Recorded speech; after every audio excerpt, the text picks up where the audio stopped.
प्यारे बच्चों, सुग्रीव प्रसाद मुखर्जी चैनल में आपका स्वागत है। मैं SP Mukherjee, lecturer, Gandhi memorial inter college, Bahadurganj, Ghazipur. प्यारे बच्चों, आज हम लोग चर्चा करेंगे समसूत्री विभाजन के संबंध में, अर्थात कोशिका विभाजन के संबंध में। मेरे प्यारे बच्चों, कोशिका विभाजन जीवन के निरंतरता के लिए आवश्यक है। कोशिका विभाजन के फलस्वरूप जीवों के अंदर शुक्राणु और अंडाणु का निर्माण होता है और इन्हीं शुक्राणु अंडाणु का निर्माण होने से निषेचन के फलस्वरूप भ्रूण बनता है और भ्रूण के विकास होने से शरीर का निर्माण होता है। कोशिका विभाजन दो अवस्थाओं में पूरा होता है, या कोशिका विभाजन दो प्रकार का होता है। पहला समसूत्री विभाजन और दूसरा अर्धसूत्री विभाजन। प्यारे बच्चों, समसूत्री विभाजन काई कोशिकाओं में होता है जिनके द्वारा शरीर की वृद्धि और मरम्मत होती है, और अर्धसूत्री विभाजन जीवों के जननी कोशिकाओं में होता है, जिससे नर में शुक्राणु बनते हैं और मादा में अंडाणु बनते हैं। प्यारे बच्चों, आज के इस ट्यूटोरियल में हम लोग केवल समसूत्री विभाजन के बारे में विस्तृत अध्ययन करेंगे। प्यारे बच्चों, प्रत्येक जीव का शरीर कोशिकाओं से मिलकर बना है। कोशिकाओं में विभाजन होता है, फलस्वरूप शरीर का निर्माण होता है। आइए हम देखते हैं समसूत्री विभाजन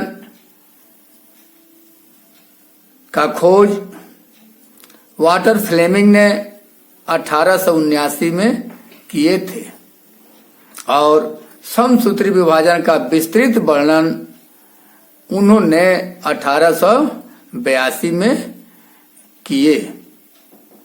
समसूत्री विभाजन मुख्य रूप से दो अवस्थाओं में पूरा होता है।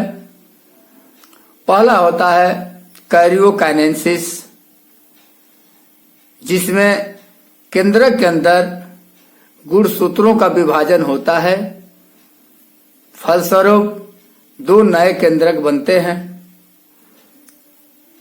दूसरा है साइटोकाइनेसिस, जिसके अंतर्गत कोशिका काय का विभाजन होता है और दो नई संतत कोशिका बन जाती है। आइए हम चित्र के माध्यम से देखेंगे कि समसूत्री विभाजन कितने अवस्था में होता है। तो समसूत्री विभाजन 4 या 5 अवस्थाओं में पूर्ण होता है। आइए चित्र के माध्यम से हम लोग समझते हैं। बोर्ड पर देखें आप लोग। ये आप देख रहे हैं, ये कोशिका का चित्र है। कोशिका के अंदर केंद्रक है, केंद्रक में क्रोमैटिन धागे हैं। जब कोशिका विभाजन प्रारंभ करती है तो थोड़ी देर के लिए सुस्त अवस्था में हो जाती है। केंद्रक झिल्ली धीरे धीरे डिसअपियर होने लगती है, यानी समाप्त होने लगती है। न्यूक्लियोलस भी धीरे धीरे समाप्त होने लगता है। केंद्रक के ऊपर एक तारक काय होता है या तारक केंद्रक होता है, जो दो भागों में टूटने लगता है और टूट करके एक भाग उत्तरी ध्रुव और एक भाग दक्षिणी ध्रुव की तरफ आ जाता है। क्रोमैटिन धागे छोटे और मोटे होने लगते हैं और स्पष्ट दिखाई देने लगते हैं। इस अवस्था को प्रोफेज अवस्था कहते हैं। क्या कहते हैं? प्रोफेज अवस्था कहते हैं। प्रोफेज अवस्था के बाद एक दूसरी अवस्था आती है जिसे मेटाफेज अवस्था कहते हैं।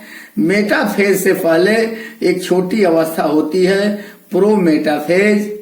इसमें क्या होता है, जो क्रोमैटिन धागे होते हैं वो छोटे और मोटे हो जाते हैं, स्पष्ट दिखाई देते हैं और दो दो भागों में बट जाते हैं, जिन्हें हम क्रोमैटिड कहते हैं। ये क्रोमैटिड एक भाग से जुड़े होते हैं, जिन्हें हम सेंट्रोमियर कहते हैं। ये क्रोमैटिड स्पष्ट रूप से दिखाई देने लगते हैं और ये तारक काय से जो ध्रुव बने हैं वो स्पिंडल फाइबर आगे बढ़ने लगता है। मेटाफेज अवस्था प्रारंभ होते ही सभी क्रोमैटिड धागे कोशिका के बीच में आ जाते हैं और सेंट्रोमियर से तारक केंद्र से बने ध्रुव से पतले पतले धागे जैसी रचना बनती है, जो सेंट्रोमियर को जोड़ देती है। इन्हें हम तर्कु कहते हैं। ये तर्कु के सहारे सभी क्रोमैटिड कोशिका के बीच में आ जाते हैं और ये सभी जोड़े में होते हैं और स्पष्ट दिखाई देते हैं। इस अवस्था को हम मेटाफेज अवस्था कहते हैं। इसके बाद एक अगली अवस्था आती है जिसे हम एनाफेज अवस्था कहते हैं। इस अवस्था में जो ये तारक केंद्र से तर्कु बने हैं दोनों तरफ, इस चित्र में देख लीजिए, ये अपने विपरीत ध्रुव की तरफ खींचने लगते हैं। देखिए तीर बनाया गया है, ये सिकुड़ कर छोटे हो रहे हैं। जैसे यहाँ सिकुड़ना और छोटा होना शुरू करते हैं, इनके छोटे होने से इस सेंट्रोमियर पर दबाव बनता है और सेंट्रोमियर यहाँ से दो दो भागों में टूट जाते हैं। इस चित्र में देखिए, और विपरीत ध्रुव की तरफ जाने लगते हैं। ये स्पिंडल फाइबर सिकुड़ता है, जिससे क्रोमैटिड आधे आधे होकर के दो दो की रचना में दिखाई देते हैं और विपरीत ध्रुव की तरफ जाने लगते हैं। इस अवस्था को हम एनाफेज कहते हैं। प्यारे बच्चों, इस एनाफेज अवस्था के बाद चौथी अवस्था आती है जिसे हम टीलोफेज कहते हैं। ये क्रोमैटिड धागे जो एनाफेज में बने थे, क्रोमैटिड स्पिंडल फाइबर बना था, स्पिंडल फाइबर धीरे धीरे समाप्त हो जाता है और क्रोमैटिड जो बने हैं ये धीरे धीरे पतले और लंबे होने लगते हैं और केंद्रक झिल्ली धीरे धीरे बनना शुरू हो जाती है दोनों तरफ। इस अवस्था को हम टीलोफेज कहते हैं। इसी अवस्था में धीरे धीरे कोशिका काय की कोशिका झिल्ली भी बीच से दबना शुरू होती है और दो कोशिकाओं को अलग अलग बनाने के लिए तैयार हो जाती है, जिसे हम साइटोकाइनेसिस कहते हैं। हम शुरुआत में ही बताए थे कि कोशिका विभाजन, समसूत्र विभाजन दो अवस्थाओं में होता है। पहला होता है कैरियोकाइनेसिस, जिसमें गुणसूत्र का विभाजन होता है। देख लीजिए, यहाँ से प्रोफेज अवस्था, प्रोमेटाफेज अवस्था, मेटाफेज अवस्था और एनाफेज अवस्था में केवल क्रोमैटिन धागे का ही विभाजन होता है, इसलिए इसको हम कैरियोकाइनेसिस कहते हैं। कैरियान मीन्स होता है न्यूक्लियस और काइनेसिस मीन्स होता है टूटना, यानी केंद्रक का टूटना। केंद्रक टूट करके दो भागों में बढ़ जाता है। इसके बाद टीलोफेज अवस्था संपन्न होने के बाद कोशिका द्रव्य भी कोशिका झिल्ली के बीच में दबने से दो भागों में टूटने की स्थिति में आ जाता है और इस अवस्था को हम साइटोकाइनेसिस कहते हैं। मेरे प्यारे बच्चों, साइटोकाइनेसिस के बाद देख लीजिए चित्र में अलग अलग दो कोशिकाएं बन जाती है। ये चारों तरफ से कोशिका झिल्ली बन जाती है पूर्ण रूप से दोनों संतत कोशिकाओं में। बीच में केंद्रक स्पष्ट रूप से दिखाई देने लगता है। क्रोमैटिन धागे छोटे और पतले, क्रोमैटिड छोटे और पतले हो जाते हैं। इसमें न्यूक्लियोलस स्पष्ट दिखाई देने लगता है और केंद्रक झिल्ली भी बनकर पूरी तैयार हो जाती है। और इसके बाद जो भी कोशिकांग होते हैं, सभी कोशिकांग दोनों कोशिकाओं में स्पष्ट रूप से दिखाई देने लगते हैं और दो नई संतत कोशिकाओं का निर्माण हो जाता है।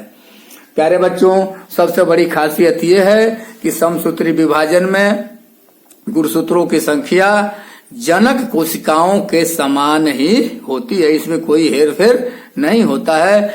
जनक कोशिकाओं के समान ही ये कोशिका गुणसूत्र पाए जाते हैं। आइए अब हम समसूत्री विभाजन के महत्व के बारे में चर्चा करेंगे। समसूत्री विभाजन का क्या महत्व है हमारे शरीर में, इसकी क्या आवश्यकता है, इससे हमारे शरीर को क्या लाभ है। सो देखिए समसूत्री विभाजन के महत्व।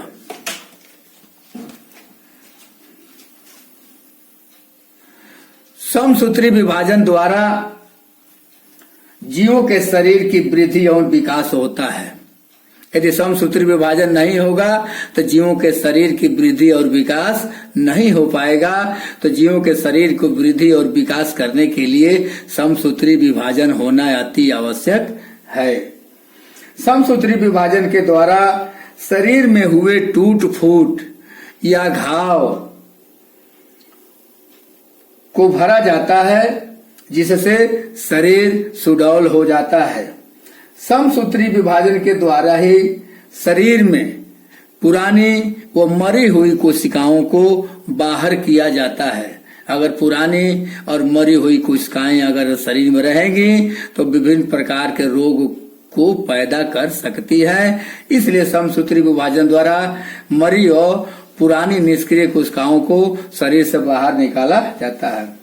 समसूत्री के विभाजन के द्वारा ही प्रजनन एवं क्रम विकास होता है। इसलिए समसूत्री विभाजन आवश्यक है। मेरे प्यारे बच्चों, समसूत्री विभाजन के द्वारा ही जनन और जनन कोशिका अपने विभाजन के लिए तैयार होती हैं और आधारित होती हैं। मेरे प्यारे बच्चों, समसूत्री विभाजन के द्वारा कुछ निम्न कोटि के जीवों में अलैंगिक जनन होता है। तो समसूत्री विभाजन हमारे जीव की शरीर की निरंतरता के लिए आवश्यक होता है। तो मेरे प्यारे बच्चों, इस वीडियो को आप अच्छी तरह से देखना, समझना, नोट बनाने का प्रयास करना। अच्छा लगे तो लाइक, शेयर और सब्सक्राइब जरूर करना। और मैं इसके साथ इसका नोट्स भी आपको भेज रहा हूं। और इस ट्यूटोरियल में आपका स्वागत है। तो धन्यवाद।